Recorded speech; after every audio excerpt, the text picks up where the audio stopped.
Hello everyone, very very good morning to all of you. I hope कि आप लोगों ने जो मैंने चैप्टर 1 के पिछले वीडियो में कुछ एक्स्ट्रा क्वेश्चंस करवाए थे उनको अच्छे से कर लिया होगा। तो अब आगे हम और कुछ एक्स्ट्रा क्वेश्चंस करने वाले हैं चैप्टर 1 के। जिस तरीके के क्वेश्चन जो है एग्ज़ाम में आने के चांसेस होते हैं, तो उस तरीके के कुछ क्वेश्चंस मैं आपको करवा रही हूँ, तो उनको आप बहुत ध्यान से समझ लीजिए और देख लीजिए, ठीक है। जो कि अभी क्वेश्चन जो करवा रही हूँ मैं, ये बहुत इंपॉर्टेंट क्वेश्चन है, ध्यान से देखना, ताकि इसके जैसे अगर कोई दूसरा क्वेश्चन भी आता है तो उसको आप अच्छे से कर पाएँ, ठीक है। तो क्वेश्चन है हमारा, prove that the product of any 3 consecutive positive integer is divisible by 6। मतलब कि हमको प्रूव करना है कि किन्हीं भी 3 कॉन्जिक्यूटिव पॉजिटिव इंटीजर का जो प्रोडक्ट है वो 6 से डिविजिबल होना चाहिए, ठीक है। तो इसको करने के हमारे पास में दो तरीके हैं। दोनों केसेस में मैं आपको बता दूंगी, केस फर्स्ट में भी बता दूंगी और केस सेकंड में भी बता दूंगी। तो सबसे पहले तो 3 कॉन्जिक्यूटिव इंटीजर्स हमको बोले हैं, तो 3 कॉन्जिक्यूटिव इंटीजर्स का हम लोगों को क्या चाहिए? ऑब्वियसली 3 कॉन्जिक्यूटिव नंबर चाहिए। सबसे पहले तो 3 कॉन्जिक्यूटिव नंबर आपके कौन से होते हैं ये आपको पता होना चाहिए, ठीक है। तो आप देख लीजिए। तो सबसे पहले तो हम सपोज करेंगे, ठीक है। तो लेट 3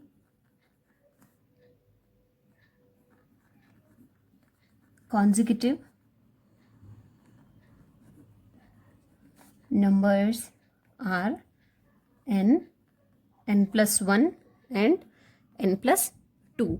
ये हम ले रहे हैं 3 कौन से कॉन्जिक्यूटिव नंबर्स हम लोग ले रहे हैं? n+1 and n+2। अब हम लोग जो कर रहे हैं केस फर्स्ट कर रहे हैं। देखिए, बहुत सी बार इस क्वेश्चन में ये नंबर ऑलरेडी दिए हुए भी आते हैं और बहुत सी बार नहीं दिए हुए भी आते हैं, तो दोनों तरीके से आपको देखना है। अगर नहीं दिए हुआ है तो आपको सपोज करना है। तो फर्स्ट केस क्या, 2 केस में हमको करना है। फर्स्ट केस में हम n को इवन नंबर मान लेंगे और सेकंड केस में हम n को ऑड नंबर मान लेंगे, ठीक है। तो सब फर्स्ट केस में हम लोग सपोज कर रहे हैं इफ n इज इवन। अगर n इवन नंबर होगा तो उस कंडीशन में क्या चीज़ होगी, ठीक है। तो आप देखिए, this means n+2 is also even. अगर n इवन नंबर है तो ऑब्वियसली n+2 भी इवन नंबर होगा, ठीक है, क्योंकि n+1 तो ऑड नंबर हो जाता है आपका, पता है ना। 1, 3, 5, 7, 9 ये सारे ऑड नंबर्स होते हैं, ठीक है। और जो 2 से डिवाइड हो जाए वो हमारे इवन नंबर होते हैं, ठीक है। तो if n is even, this means n+2 is also even. Hence इसमें थोड़ी सी लैंग्वेज ही ज़्यादा है। n and n+2 are divisible by 2।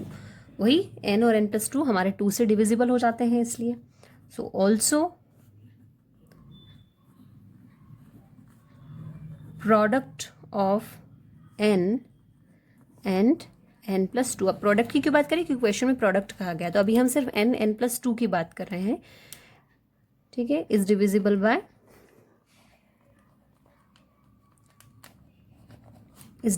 Bye 2। ये हो गई हमारी, इसको हम फर्स्ट कंडीशन सपोज कर लेते हैं, ठीक है।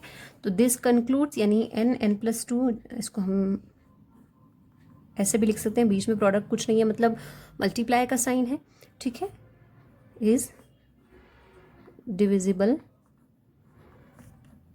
बाय 2। आप अगर ये वाली लाइन नहीं भी लिखेंगे तो चलेगा, डायरेक्ट ये वाली लाइन को भी राइट कर सकते हैं, ठीक है। तो as n+1 n+2 are 3 consecutive numbers n+1 n+2 is a multiple तो 3 के ही होंगे, क्योंकि 3 1 2 3 है, तो मल्टीपल इज 3। अब आपको डिविजिबिलिटी रूल पता है। अगर ये आपके जो नंबर हैं ये 2 से भी डिविजिबल हो गए हैं और ये 3 से भी डिविजिबल हो गए हैं, तो जो भी नंबर 2 से और 3 दोनों से डिविजिबल होता है वो ऑटोमेटिकली 6 से तो डिविजिबल होता ही है। डिविजिबिलिटी टेस्ट आप सबको पता होना चाहिए, बहुत पिछली क्लासेस में हमने पढ़ा हुआ है इसको, ठीक है। तो यहाँ पर हम इसको ऐसे भी लिख सकते हैं, n+2, ठीक है, इज डिविजिबल बाय 3, और इसको हम लोग देते हैं सेकेंड कंडीशन। तो by first and second equating we can say n+1 n+2 is divisible by both 2 and 3, hence पूरा लैंग्वेज का ही काम है इसके अंदर, hence n+1 n+2 is divisible by 6। Clear है? तो ये चीज़ें आपको क्लियर हो गई होगी, ये चीज़ बहुत अच्छे से। क्या किया हमने? कुछ भी नहीं किया है, हमने पहले जो 3 नंबर्स थे हमारे वो 3 नंबर्स लिए हैं, फिर हमने केस लगाया कि n हमारा क्या है, इवन है। तो n अगर इवन है तो n+2 भी इवन होगा, तो n+2 दोनों का प्रोडक्ट हमारा 2 से डिविजिबल हो जाएगा। n+1 n+2 क्योंकि 3 के मल्टीपल है, 1 2 3 3 के मल्टीपल है ऑब्वियसली, तो n+1 n+2 का जो प्रोडक्ट है वो भी डिविजिबल होगा 3 से। और जो भी नंबर हमने डिविजिबिलिटी टेस्ट पढ़ा है, जो भी नंबर 2 से और 3 से डिवाइड होता है वो 6 का भी मतलब डिविजिबल होता है, ठीक है। तो 6 से भी डिवाइड n+1 n+2 हो सकता है। तो ये तो हुआ हमारा केस फर्स्ट। अब हम लगाएंगे केस सेकंड, और केस सेकंड में हम लोग क्या करेंगे, when n is odd number, ठीक है। और जब when n is odd number, अगर n ऑड नंबर है तो यही शो क्या कर रहा है, देखो हमने ऊपर वाले में भी देखा था, अगर n ऑड नंबर था तो n+2 भी ऑड, n इवन नंबर था तो n+2 भी इवन नंबर था। तो ऑब्वियसली अगर n ऑड नंबर है तो n+1 इज इवन, ठीक है, देन n+1 इज इवन। अगर n ऑड है तो n+1 इवन होगा ऑब्वियसली। तो n+1 आपका जो होगा वो क्या होगा, n+1 इज इवन है तो ऑब्वियसली 2 से डिविजिबल होगा।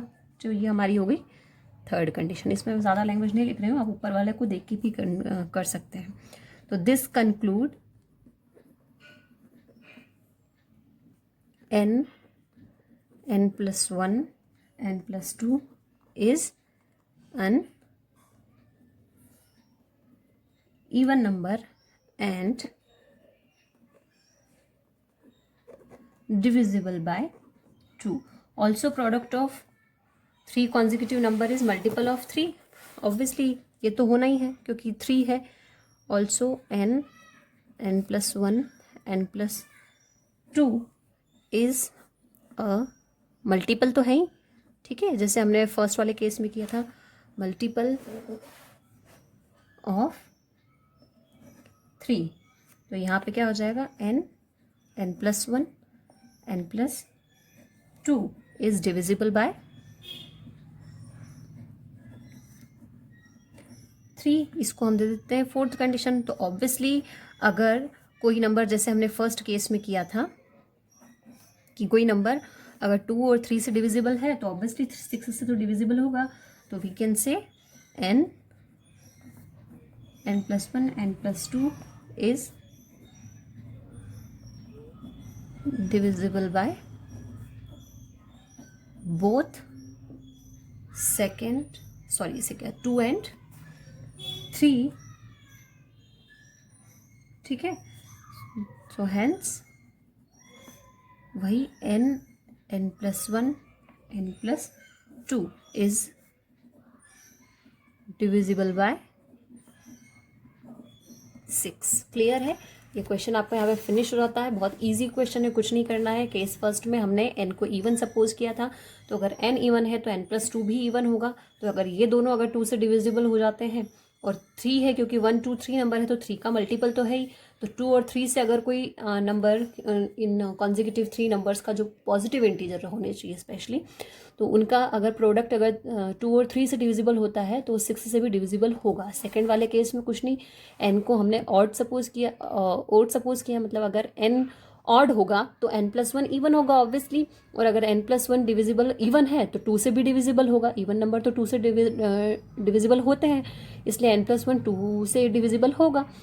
और हमारे जो n+1 n+2 है ये 3 के मल्टीपल तो हैं ही, तो अगर ये भी सेम फर्स्ट वाले केस के जैसा ही अगर 2 और 3 से डिविजिबल हो रहा है तो 6 से भी डिविजिबल होना ही है। ठीक है, तो इस टाइप का क्वेश्चन है। अगर इस टाइप का कोई दूसरा क्वेश्चन भी आता है तो भी आपको इसी तरीके से करना है उसको। अच्छा क्वेश्चन है, सिंपल क्वेश्चन है, लैंग्वेज ज़्यादा है, सॉल्यूशन कुछ भी नहीं है, सिर्फ आपको समझ में आना चाहिए। 2 केस लगा दीजिए आप, एक इवन का और एक ऑड का। ठीक है, तो इस क्वेश्चन को, इस टाइप के दूसरे क्वेश्चन भी आपको कहीं से मिलते हैं तो आप उनको भी प्रैक्टिस करेंगे। और आगे मैं और आपको कल और एक्स्ट्रा क्वेश्चंस करवाऊंगी, तो उनके लिए प्रिपेयर रहिएगा। और जब तक पढ़ाई करिएगा, प्रैक्टिस करिएगा और सेफ रहिएगा। ठीक है, थैंक यू।